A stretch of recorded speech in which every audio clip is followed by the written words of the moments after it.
518330006. Di sini saya akan menjawab kuis narasi tentang mata kuliah imunologi. Nah, di sini saya akan membahas perbedaan antara imun inet dan imun adaptif. Imun inet ini dikatakan sebagai imun alami, di mana sudah ada di dalam tubuh kita ketika kita lahir. Nah, kenapa sih si imun inet ini disebut dengan imun yang bekerja non-spesifik, lalu tidak memiliki memori, dan bekerjanya cepat? Yang pertama, kenapa sih si imun inet ini disebut dengan imun yang bekerja secara non-spesifik? Jadi, si imun ini bekerja secara non-spesifik karena ketika terjadi suatu paparan, maka si imun ini akan bekerja secara langsung. Jadi misalnya seperti ini, ketika ada kulit yang terkena paparan zat berbahaya atau zat asing, maka si imun ini akan langsung bekerja untuk menghalau si antigen tersebut. Nah, kenapa juga si imun ini disebut tidak memiliki memori? Jadi ketika nanti terjadi suatu paparan kembali, maka si imun ini akan mengulang prosesnya dari awal.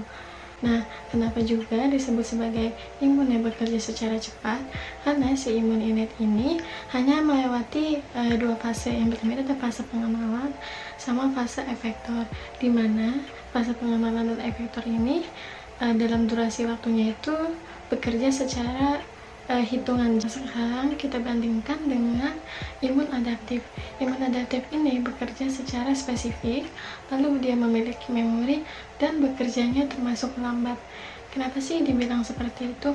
Yang pertama itu imun ini bekerja secara spesifik ketika memang si paparan ini sudah ada di memori imun adaptif. Jadi tidak semua paparan bisa langsung di proses. Yang kedua itu kenapa sih si imun adaptif ini memiliki memori?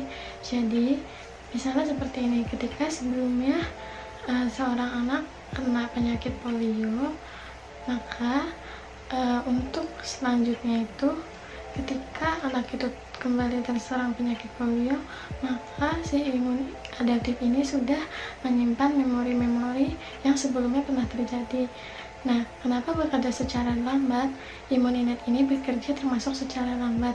Dia itu mengalami tiga fase. Yang pertama itu ada fase pengenalan, ada fase aktivasi, yang ketiga itu ada fase efektor, di mana ketiga proses ini bisa memerlukan waktu kurang lebih 1 hari. Jadi lebih lambat daripada si imun inet itu sendiri.